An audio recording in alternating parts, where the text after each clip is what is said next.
नवरा मेलेला नाही. मेघना मोहन चौधरी तिचा नवरा आणि तिचा भाऊ तिच्या घरच्यांनी नवऱ्याला मारून टाकले. माझा नवरा मरणाऱ्यातला नाही. शेवटचा फोन तिचाच आहे. चौकशी करा तुम्ही. पोलीस इतके दिवस काय करतात? इतके दिवस सीसीटीव्ही का चेक केलं नाही?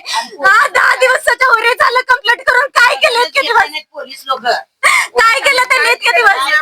चांगलं केलं नाही. पोलीस लफडा आहे. याच्यामध्ये एक महिलेचं नाव येतोय. त्यांचा तुमच्या नवऱ्याचं काय म्हणजे काय कशामुळे झाली भांडण? ती माझ्या नवऱ्याच्या मागे लागली होती ती बाई. काय नाव त्यांचं? मेघना मोहन चौधरी. आणि तिच्या नवऱ्याजवळ आमच्या स्वप्नीचं फोन ते काहीच म्हणत नाही. तिच्या नवऱ्याने सगळं फोन करून तिला सांगितलं. आम्हाला माहितच नव्हतं हे सगळं काय.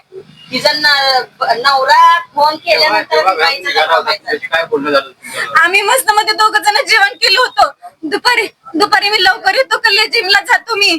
संध्याकाळी मला कैरीची चटणी करून ठेव. मला जेवण जात नाही. मी लवकर येतो. आज घरी एवढं बोलून घरातून गेले.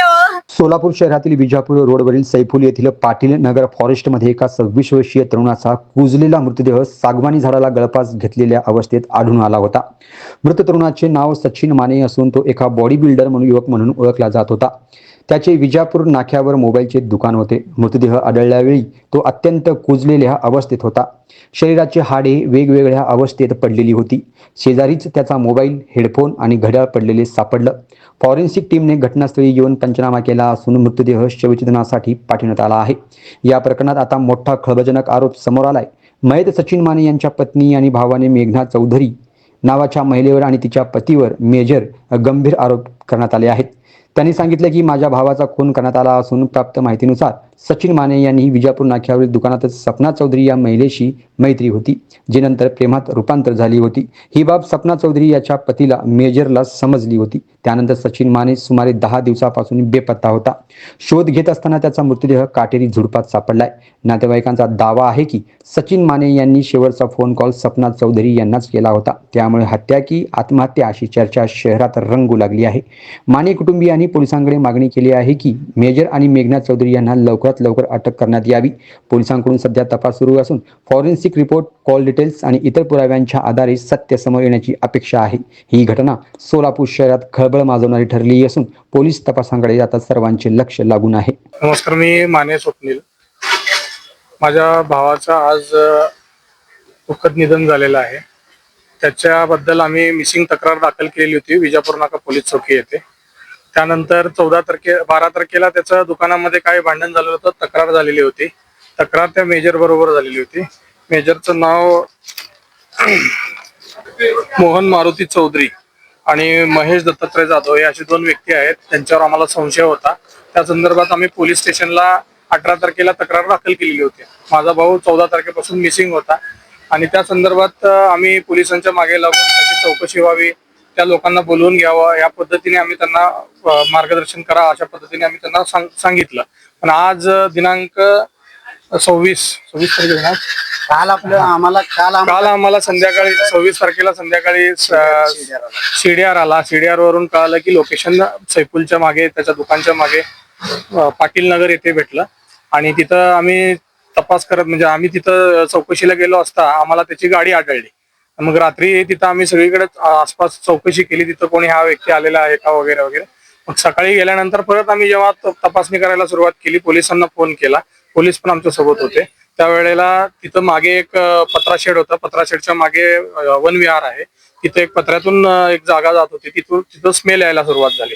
तिथं आम्ही जाऊन बघितलं तर काय तर डेड बॉडी होती आणि ती डेड बॉडी पूर्णपणे डिकम्पोज झालेली होती आणि त्याच्या गळ्यामध्ये पाईप लावलेला होता आणि त्या पाईपला गाठी वगैरे काहीही नव्हत्या.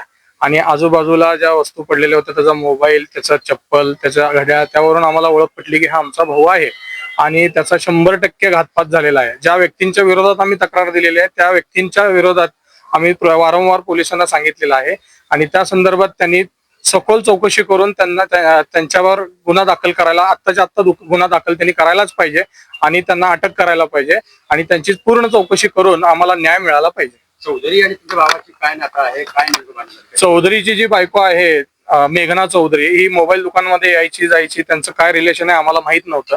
नंतर जेव्हा आमचा भाऊ मिसिंग झाला 14 तारखेला, मला 17-18 तारखेला त्या दोघांचे पण फोन आले. त्या तिचा नवरा जो कोणी मेजर आहे मोहन चौधरी आणि त्याचा भाऊ जो महेश जाधव म्हणून आहे, त्या दोघांचे मला फोन आले. आमच्या घरचं वाटोळं केलं, आमचं नुकसान केलं, तुमच्या भावाला समजावून सांगा, नाहीतर काय खरं नाही, असं तसं त्यांनी आम्हाला भाषा वापरली.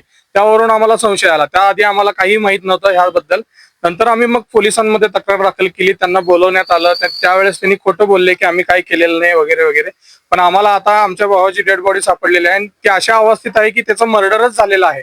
100% त्याचा घातपात झालेला आहे. तर त्याची चौकशी व्हायलाच पाहिजे आणि त्यांना शिक्षा मिळायलाच पाहिजे, हे मी तुम्हाला 100% सांगतो. कारण का त्याच्या गळ्यामध्ये जे पाईप आहे, त्या पाईपला गाठी नाहीत, काय नाहीत, त्याला आणून अडकवण्यात आलेलं आहे. आणि जे झाड आहे त्याच्या हाईटच्या लेवलचं एवढा झाड आहे. हा बॉडी बिल्डर होता.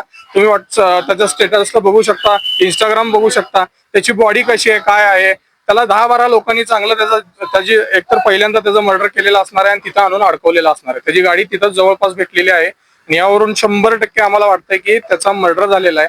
या लोकांची कसून चौकशी व्हायला पाहिजे. त्या संदर्भात मी आताच आमदार जे आहेत आपले देवेंद्र कोटे यांना पण निवेदन दिलेलं आहे. मुख्यमंत्र्यालाही निवेदन देणार आहे, गृहमंत्र्यालाही निवेदन देणार आहे की या संदर्भात सखोल चौकशी व्हायला पाहिजे.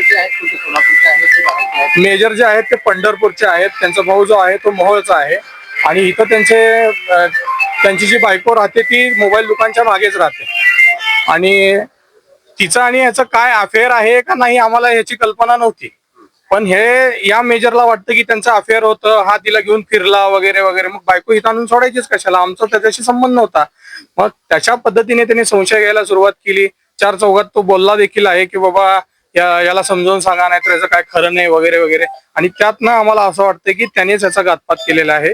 आणि 10 दिवसानंतर आम्हाला त्याची बॉडी सापडते. त्या बॉडीची अवस्था इतकी विचित्र झालेली आहे की त्याला आम्हाला म्हणजे त्याची ओळख देखील पटवता येत नव्हती.